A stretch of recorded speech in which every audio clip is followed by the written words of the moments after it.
जात आहे आणि का तयारी करण्यात आली आहे, कशामुळे?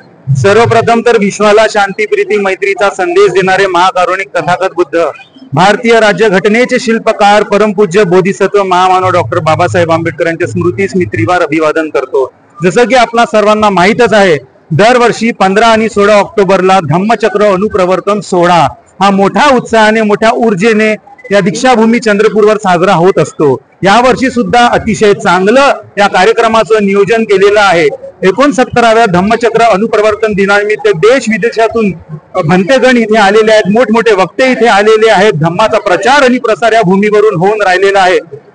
16 ऑक्टोबर 1956 महामानव डॉक्टर बाबासाहेब आंबेडकरांनी याच भूमीवर येऊन लाखो अनुयायांना बौद्ध धम्माची दीक्षा दिली होती आणि त्या दिवसापासूनच हा दिवस आपल्या सर्वांसाठी अतिशय भावनिक दिवस आहे। या दिवशीच आपल्या आयुष्यामध्ये खऱ्या अर्थामध्ये एक नवचैतन्य नवी ऊर्जा निर्माण झाली होती।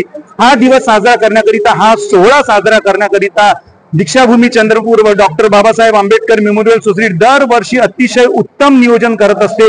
यावर्षी देखील उत्तम नियोजन झालेलं आहे। मी माझ्याकडून, माझ्या संपूर्ण परिवाराकडून, या दीक्षाभूमी शिष्टमंडळाकडून आपणास आपल्या संपूर्ण परिवारास 69व्या धम्मचक्र अनुप्रवर्तन दिनाच्या अगदी हृदयातून अंतकरणातून मंगल कामना देतो आणि समस्त जनतेला विनंती करतो, या 2 दिवशी सोहळ्यामध्ये आपण आवर्जून उपस्थित राहावे।